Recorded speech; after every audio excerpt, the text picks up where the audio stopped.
I don't want to use too much garlic powder because it will overpower the recipe. About that much is enough here. Just a little bit. I would say that's a half a teaspoon measurement. Okay? Fresh ground pepper, and we'll use a little bit more later on. Season complete.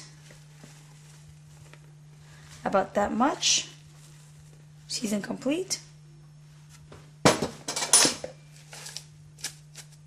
Pepper seasoning. And I'm going to go ahead and do the jalapeno dry peppers. Not jalapeno, it's like a habanero pepper, and I'm going to go ahead and squeeze a little bit in there.